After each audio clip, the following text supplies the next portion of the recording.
Different person, same story. Different face, same dynamic. Different relationship, same ending.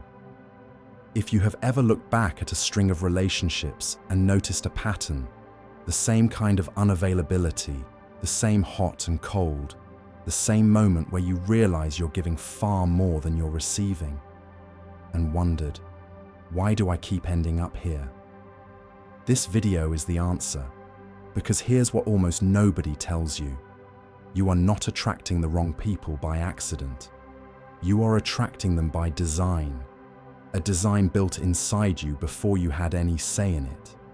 And the truly unsettling part, the people who feel most right to you, most magnetic, most electric, most like home, are often the ones most perfectly calibrated to recreate the wounds you've been carrying the longest. Today, we are going to talk about why. 6 psychological reasons. The one that runs deepest. And, most importantly, what you can actually do to change the pattern. Not just understand it, change it. Stay until reason 5. It's the one most people spend their entire lives not seeing. Welcome to the Relationship Blueprint, where we go beneath the surface of relationships and give you the psychology and the tools to actually change. Subscribe if you haven't. New video every week. Let's get into this. Before we go into the 6 reasons, let's establish one foundational truth. Because without it, nothing else in this video will fully land. We don't choose partners primarily with our conscious mind. We choose them with our nervous system. And our nervous system doesn't choose what is good for us. It chooses what is familiar. Familiar means the emotional temperature, the dynamic, the feeling of this relationship matches a template that was laid down in our earliest experiences of love and connection, usually in childhood, usually with caregivers. This is not poetic metaphor. This is neuroscience. The brain pattern matches at a speed far faster than conscious thought, and the patterns it matches against are the ones it learned first and rehearsed longest. Familiar doesn't mean healthy, it means known. And your nervous system will choose known over good every single time until you teach it something different. Here are 6 reasons that keep the pattern running. Reason 1. You confuse familiarity with chemistry. The nervous system trap. The pattern. You meet someone and feel an immediate, overwhelming pull. It feels like destiny, like recognition, like coming home. The person who is kind and consistent feels flat by comparison. That immediate electricity you feel with certain people. It is not chemistry. It is not destiny. It is your nervous system recognizing a familiar emotional signature and lighting up in response. If you grew up in an environment where love came with unpredictability, intensity, or having to work hard for attention, then unpredictability, intensity, and having to work hard will feel like love. The calm, consistent person doesn't trigger the same neurological response, not because the connection isn't real, but because your nervous system hasn't learned to read safety as excitement yet. The psychology. The brain releases dopamine in unpredictable reward cycles, the same mechanism behind slot machine addiction. Inconsistent love is neurologically indistinguishable from a gambling loop. You keep pulling the lever, hoping for the payoff. The shift. Start noticing the difference between the pull of familiarity and the warmth of genuine safety. Ask, does this person make me feel alive, or do they make me feel anxious? Those can feel identical until you learn to tell them apart. Ask yourself, when I feel that instant magnetic connection, am I drawn to who they are or to how they make me feel about myself? Reason 2, you are drawn to what you recognize, not what you need. Repetition compulsion. There is a concept in psychology called repetition compulsion, first described by Freud and since validated extensively by attachment researchers. It refers to our unconscious drive to recreate familiar relational dynamics. Not because we enjoy the pain, but because the unconscious mind has an agenda to revisit the original wound with a different outcome. We are drawn to people who emotionally resemble the caregivers who shaped us, not in appearance, not necessarily in personality, but in the emotional dynamic they create. The push and pull, the withholding and the warmth, the needing to earn love, the never quite feeling secure, and the hope, always unconscious always, is that this time it will be different. This time, the unavailable person will choose us. This time, we will finally get the love we needed then. The psychology. The unconscious mind does not distinguish between the past and present. It experiences a familiar emotional dynamic as an opportunity for repair, even when the situation is simply repeating the original wound. The shift. When you feel drawn to someone who activates old wounds, that pull is information, not instruction. It is your unconscious saying, "This is familiar." Your conscious job is to decide whether familiar is what you want. You are not looking for the right person. You are looking for a corrective experience with the wrong kind of person. Therapy is specifically designed to give you that corrective experience without the cost of another harmful relationship. Reason 3, your self-worth sets your floor, not your ceiling, what you believe you deserve. Your self-worth functions like a thermostat for what you will allow in relationships. Not consciously, you would never say, "I believe I deserve to be treated poorly." But below the level of conscious thought, there is a felt sense of what is normal, of what feels like your level, of what feels like enough. And when someone treats you better than that felt sense, it triggers discomfort. It feels like too much, like something is off, like they must not really know you, because if they did, they wouldn't be so consistent, so kind, so present. And when someone treats you at or below that felt sense, it feels like a match, like this is realistic, like this is what relationships actually look like for people like you. The psychology. Early experiences of conditional love. Love that had to be earned, that disappeared without warning, that came with criticism or neglect, install a core belief. I am lovable only under certain conditions. That belief becomes the set point, the floor. Everything below it feels normal. Everything above it feels suspicious. The shift. You cannot attract better than what you believe you deserve for long. Improving your relationship choices without improving your self-worth is like trying to hold a beach ball underwater. The old patterns keep surfacing. The work is internal before it is relational. Ask yourself, if someone consistently kind, available, and honest showed up in my life, would I find reasons to dismiss them? What would those reasons be? Reason 4, you mistake drama for depth, intensity versus intimacy. There is a widespread and deeply damaging confusion between emotional intensity and emotional intimacy.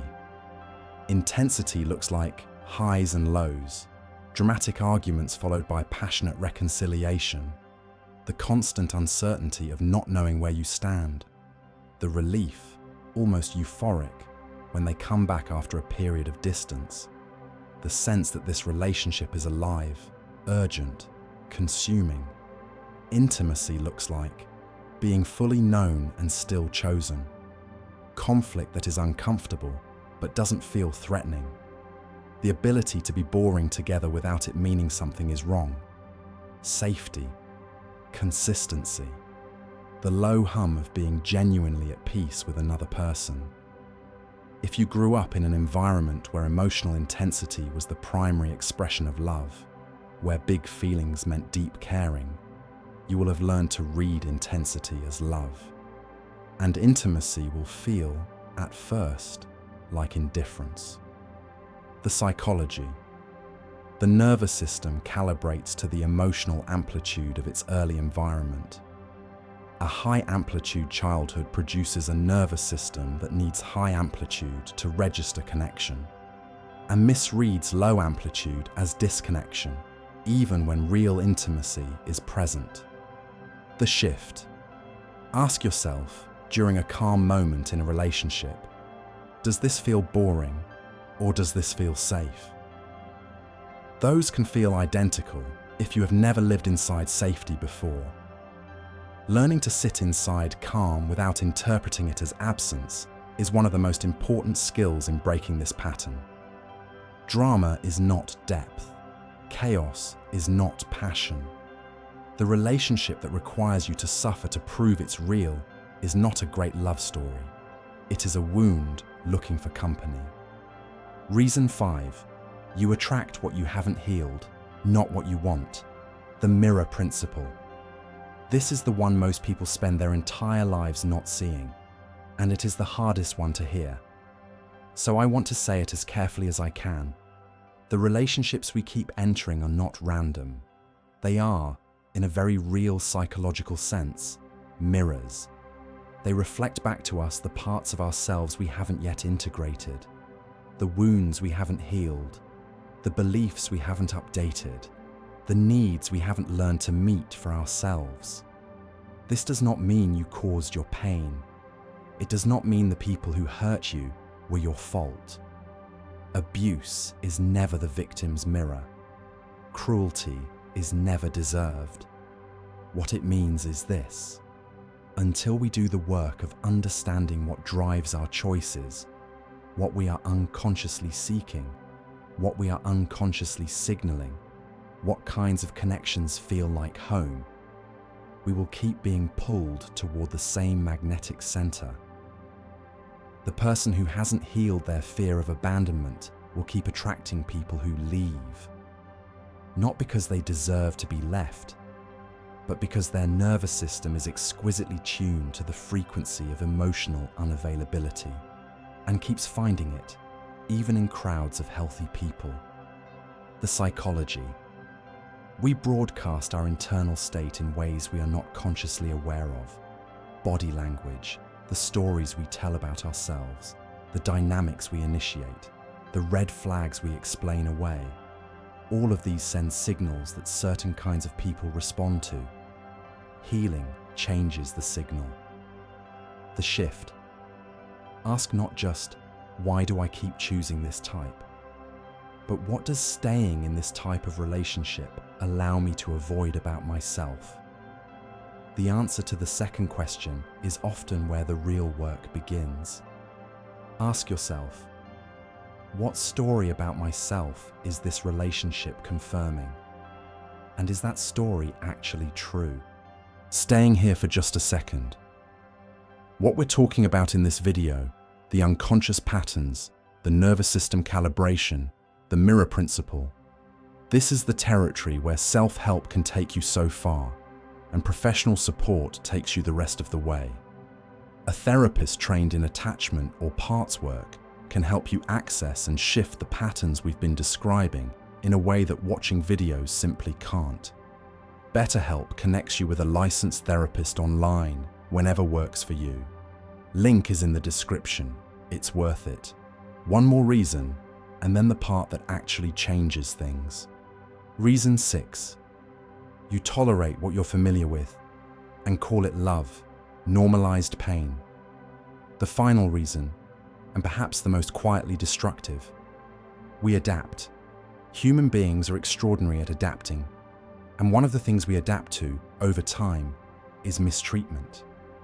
Not dramatic, obvious abuse necessarily, but the slow erosion, the consistent minimization, the unpredictability that becomes background noise, the loneliness you've learned to call normal. When you have been in a painful dynamic long enough, your nervous system stops flagging it as a threat. It becomes baseline. And when you leave, or when that relationship ends, the absence of that particular pain feels like something is missing, not because it was good, but because it was known. And so the next person you are drawn to carries a similar frequency, not because you are broken, but because your baseline for what relationships feel like was set by environments that did not serve you. And it hasn't been reset yet. The psychology. Trauma bonding research shows that intermittent reinforcement, unpredictable cycles of warmth and withdrawal, create stronger emotional bonds than consistent love. The bond formed in difficult relationships is often more tenacious than the bond formed in healthy ones, which is why they are so hard to leave and so easy to replicate. The shift. Your baseline can be reset, but it requires sustained exposure to different, genuinely different dynamics. Not just intellectually understanding what healthy looks like, actually experiencing it in therapy, in friendships, in the relationship you build with yourself. You don't know what you're settling for until you experience what not settling feels like. That experience is available to you, but you have to be willing to sit inside its unfamiliarity long enough to let it become your new normal. Breaking the pattern. What actually changes this 6 reasons? Deep, real, and, I want to say this clearly, not your fault that they exist. You didn't choose the environments that created these patterns, but you are the only one who can change them. And you can. Here is how. Break the pattern. 1. Stop trying to choose better. Start trying to understand your chooser. The instinct, after recognizing a pattern, is to try harder to make better choices, to make a list of what you want, to swipe left on red flags, to be more careful. But willpower applied to an unconscious pattern is like trying to hold smoke. The pattern operates below the level of deliberate choice. Changing it requires going to the level where it lives, which is emotional, not rational. Instead of asking, what kind of partner do I want? Spend time asking, what does this pattern of attraction tell me about what I believe about love, about myself, about what I expect relationships to feel like? That inquiry, taken seriously, is the beginning of real change. Break the pattern. 2. Make the unconscious conscious. Start mapping the pattern. Take a piece of paper. Write down your last 3 to 5 significant relationships or attractions. For each one, describe the emotional dynamic, not their personality, the dynamic. Were you always chasing and they were always slightly out of reach? Were you the stable one and they were the chaos? Were you giving more than you received? And did that feel normal? Or did it feel like something you'd accepted? Look at the list. Find the thread, because there will be one. There is always one. And naming it, in writing, concretely, is the moment it stops being invisible. Ask yourself, if I describe the emotional dynamic of my relationships to a stranger, what pattern would they immediately see that I might be too close to notice? Break the pattern. 3. Grieve the relationships that shape the pattern. This one is the step most people skip, and it's why the pattern persists, even in people who intellectually understand everything we've talked about today. The patterns were created by real losses, real experiences of not being seen, chosen, held, or loved in the way you needed. And those losses have to be grieved, actually grieved, not intellectualized, before the nervous system is willing to update its operating system. Grief is not weakness. It is not dwelling. It is the process by which the nervous system releases an attachment to something that no longer serves it. And without it, the old attachment stays, pulling you back toward the familiar, even as your mind knows better. You cannot think your way out of a pattern that was built through feeling.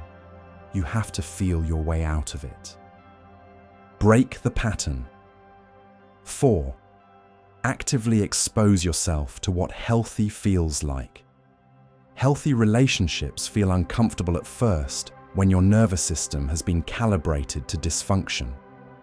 The consistency feels boring. The availability feels suspicious. The kindness feels like it must be covering something.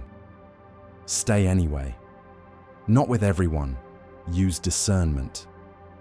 But when you find people, friends, partners, therapists who offer genuine consistency and care, stay in contact with that experience long enough for your nervous system to update its read of it.